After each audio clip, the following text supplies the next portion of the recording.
Hello students, in previous lecture we discussed about the preparation and introduction of thioether.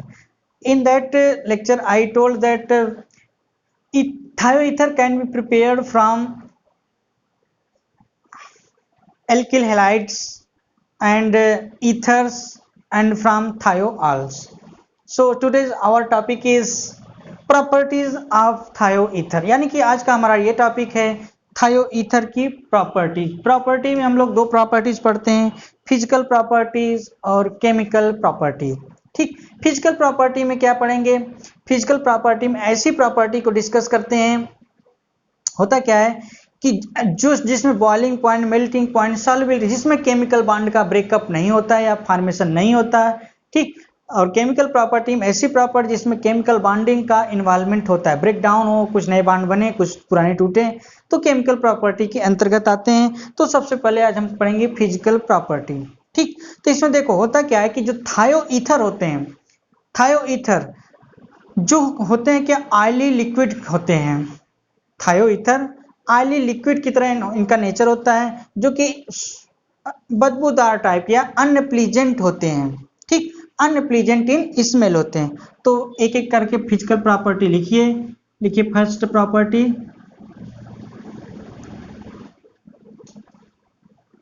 इसमें लिखिए thioethers are oily liquids. Thioethers are ethers are oily liquid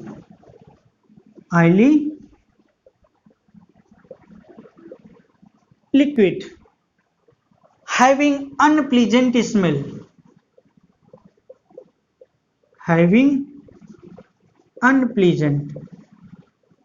unpleasant मतलब जो सूंघने में अच्छा नहीं लगता, unpleasant smell.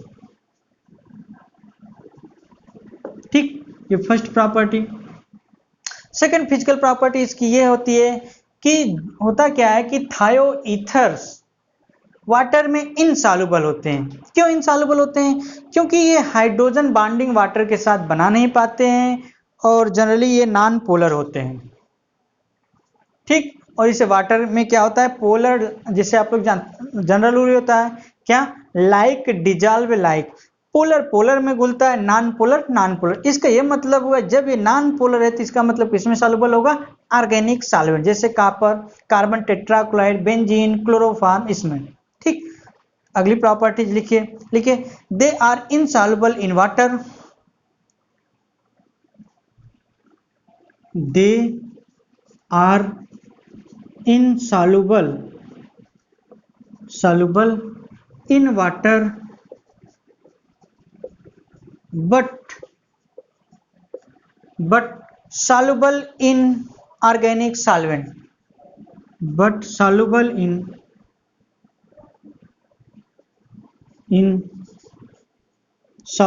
in organic solvent।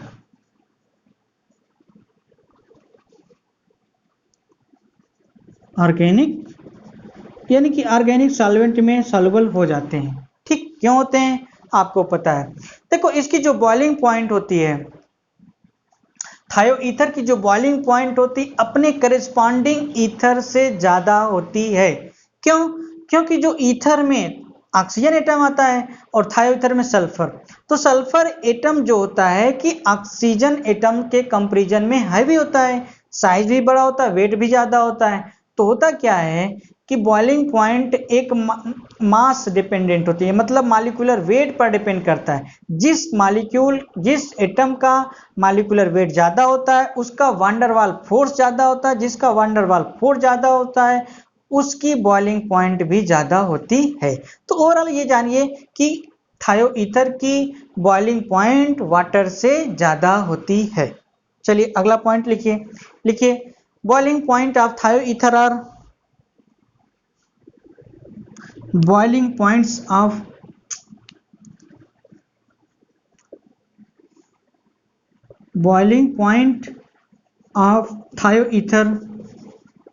thioethers are boiling point of thioethers are higher than higher than corresponding ether, corresponding ether,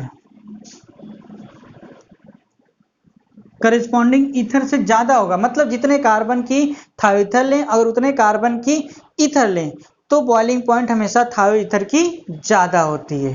अब क्यों होती है? ड्यू टू, रीजन लिख लीजिए, due two sulphur atom,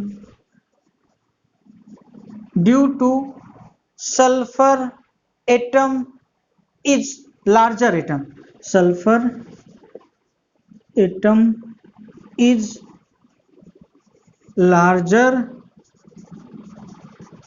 atom than oxygen atom,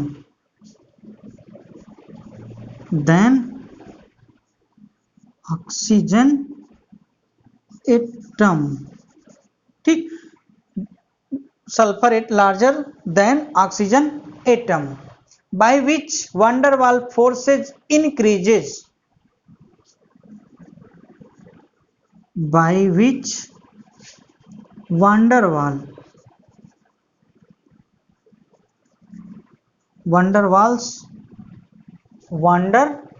Waals forces या force increases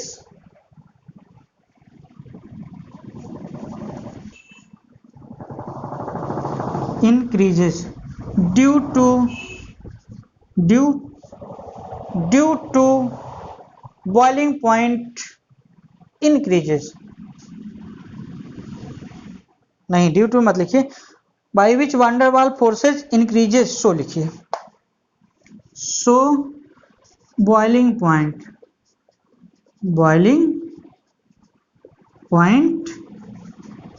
increases, ठीक, boiling point मतलब BP. ये तो थी फिजिकल प्रॉपर्टी। चलिए अब हम केमिकल प्रॉपर्टी के बारे में डिस्कस करेंगे। ये सब आसान टॉपिक हैं इसलिए इसे जल्दी जल्दी कंप्लीट करते हैं।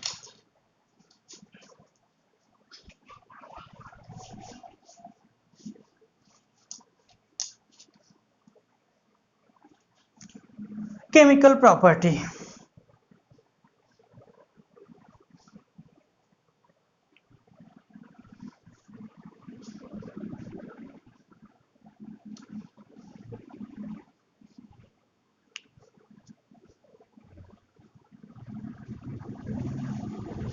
Chemical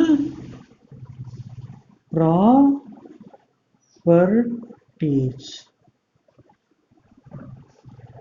chemical properties. देखो केमिकल प्रॉपर्टी की बात की जाए तो कई कंपाउंडों से रिएक्शन कर सकता है। पहला हम आपको बताएंगे साल्ट फॉर्मेशन।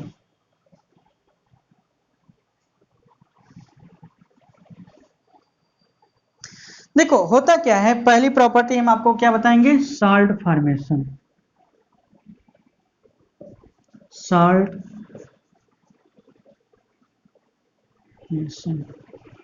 देखो होता क्या है कि आपको पता है सल्फर एटम के पास 2 लोन पेयर इलेक्ट्रॉन होते हैं, जिससे क्या होता है कि ये एसिड से, ठीक, एसिड से रिएक्ट कर जाता है, एसिड से रिएक्ट करके एक प्रकार का साल्ट बनाता है जिसे कहते हैं सल्फोनियम साल्ट। क्या कहते हैं? सल्फोनियम साल्ट का फॉर्मेशन करता है। और सल्फोनियम साल्ट से इसलिए रिएक्ट करता है क्योंकि इसके पास लोन पेयर इलेक्ट्रॉन होते हैं और ऐसे एसिड से रिएक्ट कर जाता है आसानी से, ठीक।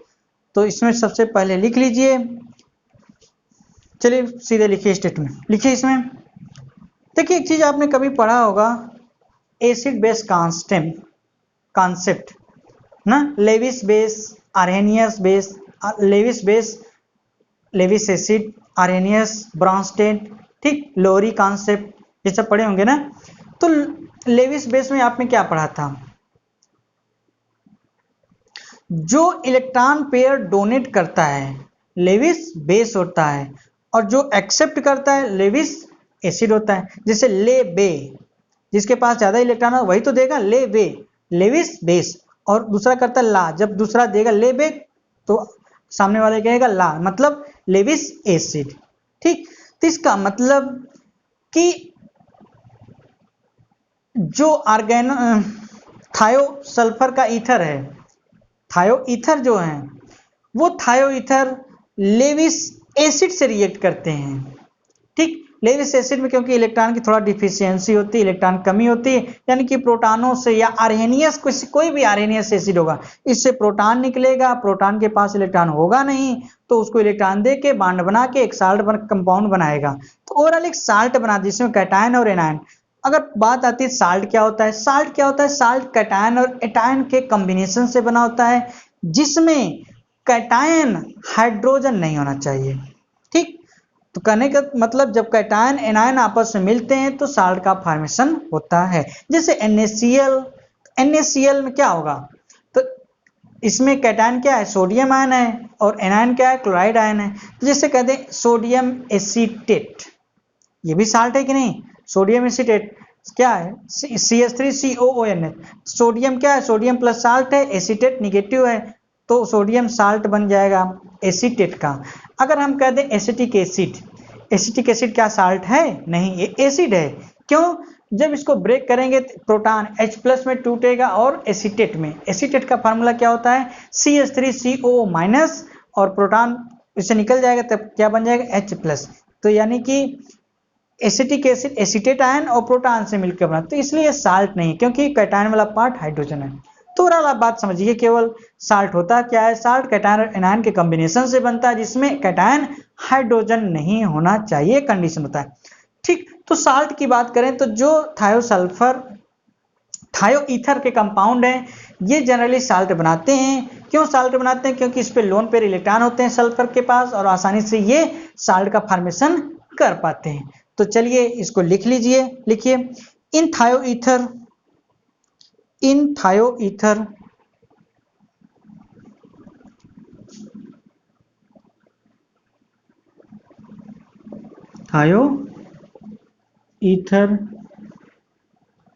सल्फर हैज, इन थायो ether sulphur has,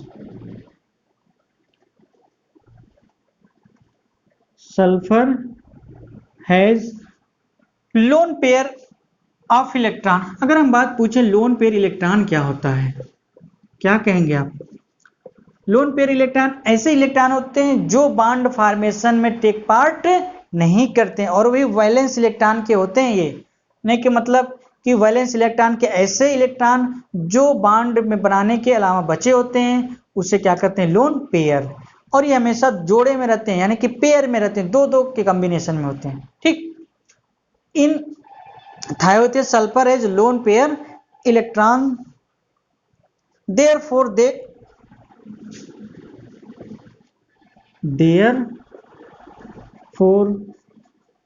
they react with acid, they reacts with acid to form sulfonium salt, to form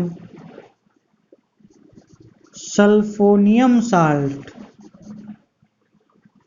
किस टाइप के साल्ट बनाते हैं, ये सल्फोनियम साल्ट बनाते हैं। जैसे देखिए फॉर एग्जांपल, जैसे मान लीजिए ये कोई थायो ईथर है,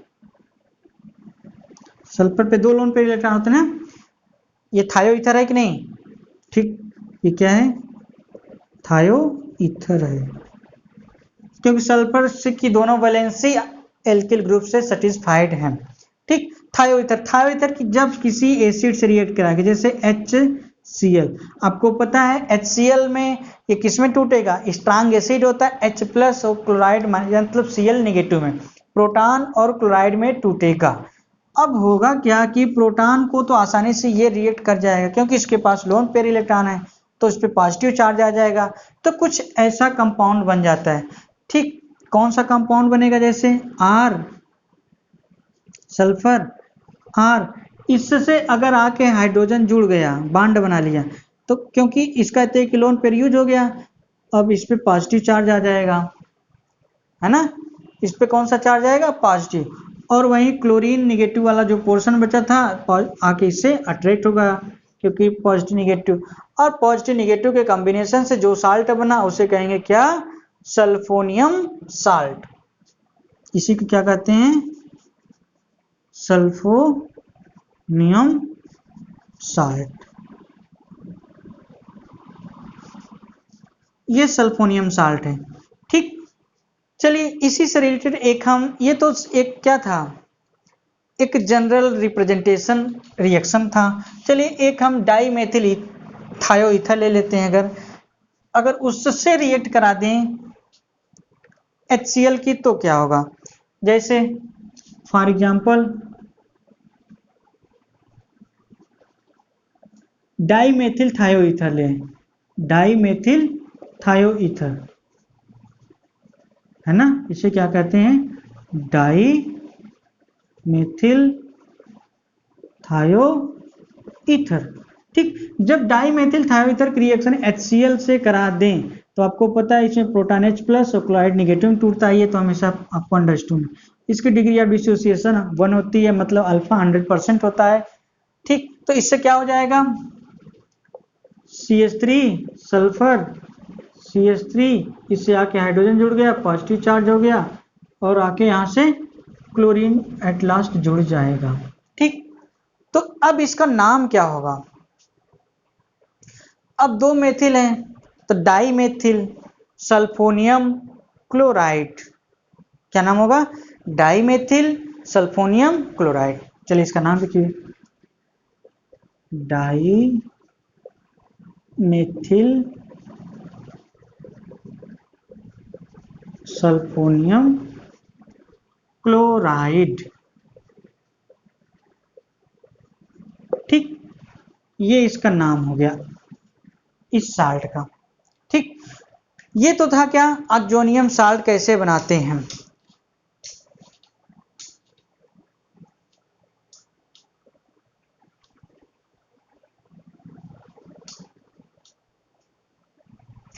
अब हम अगली रिएक्शन पढ़ेंगे क्या, सेकंड रिएक्शन, ऑक्सीडेशन। ऑक्सीडेशन देखो, ऑक्सीडेशन ये दो तरह से ऑक्सीडेशन देता है। तो पहली बात, जब माइल्ड ऑक्सीडेशन लेते हैं तो कुछ अलग प्रोडक्ट बनता है, जब स्ट्रांग ऑक्सीडाइजिंग लेते हैं तो कुछ अलग प्रोडक्ट बनता है। तो चलिए हम एक एक करके सीखते चलते हैं। तो सेकंड रिएक्शन क्या है, ऑक्सीडेशन। सेकंड क्या है, ऑक्सीडेशन। ऑक्सीडेशन, ऑक्सीडेशन किसी ऑक्सीडाइजिंग एजेंट के साथ करते हैं। ठीक, तो पहला लिखिए इसमें, विथ माइल्ड ऑक्सीडाइजिंग एजेंट। इसमें दो केस हम बताएंगे।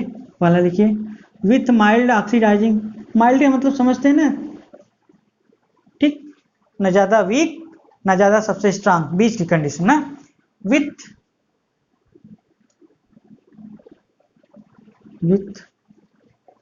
Mild oxidizing agent, oxidizing, with mild oxidizing agent thioethers are,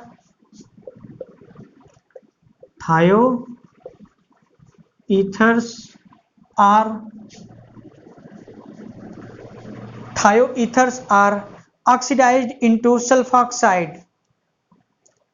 With mild oxidizing agent thioethers are oxidized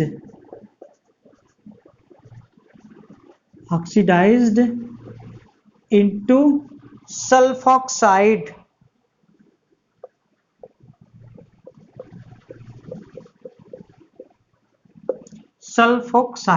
sulphoxide में ऑक्सीडाइज होता था ना। ठीक, जैसे देखो, जैसे डाई मेथिल थायोईथर ले लें, चलो डाई मेथिल थायोईथर है, die methyl थायोईथर।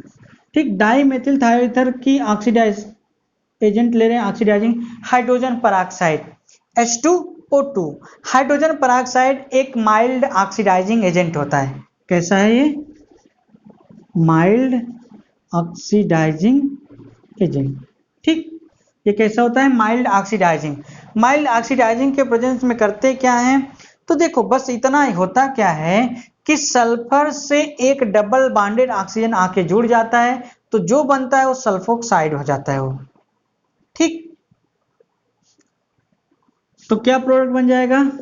CH3 sulphur double bonded oxygen. और जानते हैं कोई भी ऑक्सीडाइजिंग एजेंट होता है ऑक्सीजन एटम प्रोवाइड कराता है, तो यहाँ ये हो गया। अब इसमें देखो इस कंपाउंड का नाम कैसे करें? दो मेथिल लगे हैं, ठीक, तो di methyl sulfoxide. Short form में क्या होगा? Di methyl sulfoxide. ये बहुत नाम फेमस है, डाई मेथिल सल्फोक्साइड। पूरा नाम क्या होगा इसका? Di methyl sulfoxide. ठीक, डाई मेथिल सल्फोक्साइड। जब कभी थायो ईथर का माइल्ड ऑक्सीडाइजिंग एजेंट के साथ ऑक्सीडेशन करते हैं तो सल्फोक्साइड का प्रोडक्ट बनता है। और सल्फोक्साइड होते क्या है? ठीक, सल्फोक्साइड क्या होते हैं? सल्फर से सीधे सीधे कोई एटम ऑक्सीजन का डबल बॉन्डेड जुड़ जाता है तो उसे क्या कहते हैं? सल्फोक्साइड बन जाता है। ठीक, चलिए अगली प्रॉपर्टी हम आपको पढ़ाते हैं। अब जब कभी स्ट्रांग ऑक्सीडाइजिंग एजेंट ले लेंगे क्या होगा? ठीक, देखो जब कभी भी थायो ईथर स्ट्रांग ऑक्सीडाइजिंग एजेंट लें, और वो स्ट्रांग ऑक्सीडाइजिंग एजेंट कौन कौन से होते हैं? Potassium dichromate K2Cr2O7, potassium permanganate KMnO4, या सोडियम डाइक्रोमेट या सोडियम परमैंगनेट, जो स्ट्रांग ऑक्सीडाइजिंग एजेंट होते हैं। तो क्या करता है कि थायो ईथर को ऑक्सीडाइज करता है, किसमें? सल्फोन में ऑक्सीडाइज कर देता है। ठीक, तो अगला केस आप थर्ड मतलब सेकंड में लिखिए, बी वाला। फर्स्ट लिखा चुके थे, इसका स्टेटमेंट लिख लीजिए। With strong oxidizing agent, with strong oxidizing agent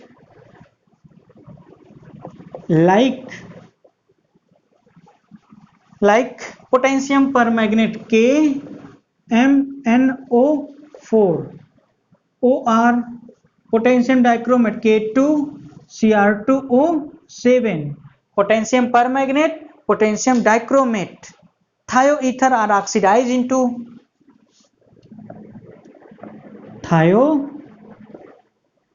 thioethers are oxidized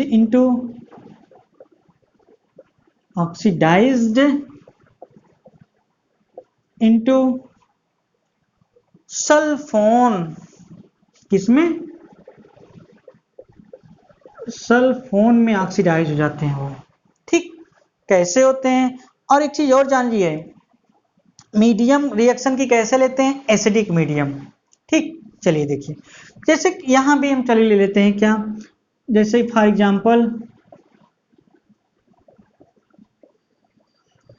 example की बात करें, जैसे डाई मेथिल ईथर ले लिए, डाई मेथिल थायोईथर, इसका क्या नाम हो गया? Di methyl thioether. Di methyl thioether का ऑक्सीडाइज करते हैं किसके प्रेजेंस में? Potassium permanganate KMnO4। मीडियम कैसा रिएक्शन की? एसिडिक। ठीक, तो सल्फोन बनता है।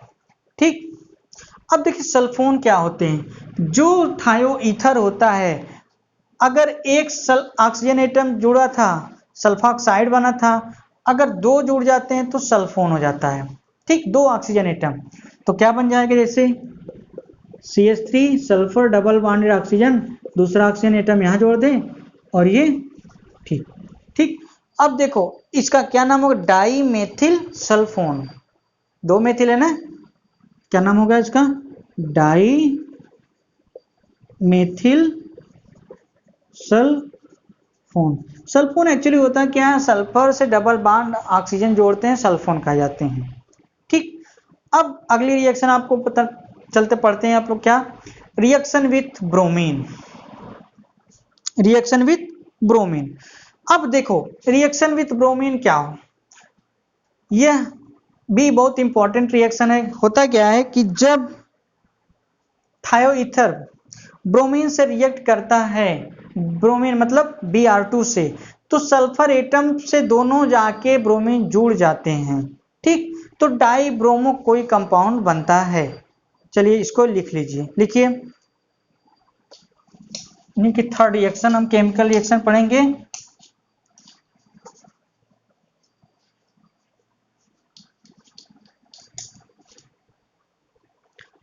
Reaction with bromine, third.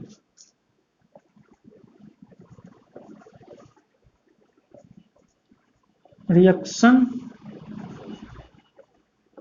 With bromine, bromine मतलब Br2। इसका स्टेटमेंट लिख लीजिए पहले, लिखिए। Thioether react with bromine to form, thioether react with bromine, thioether reacts with bromine to form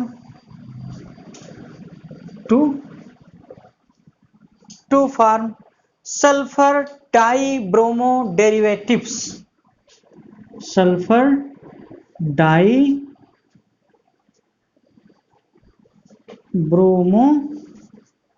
derivatives। Sulphur का डाई डेरिवेटिव्स ब्रोमो बन जाता, मतलब सल्फर से दो ब्रोमीन एटम आके जुड़ जाते हैं। ठीक, अब इस रिएक्शन में क्या होता है, सल्फर जो होता है ब्रोमीन को ऑक्सीडाइज कर देता है। ठीक ना, इसलिए इस आगे लिखे, in this reaction sulfur is oxidize to bromine,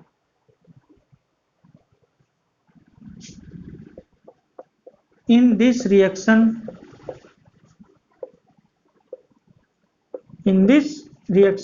sulfur is oxidized to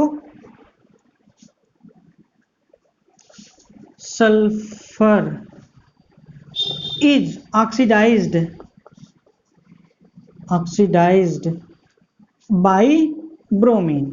मतलब इस रिएक्शन में ब्रोमीन जो होता है सल्फर को ऑक्सीडाइज करता है।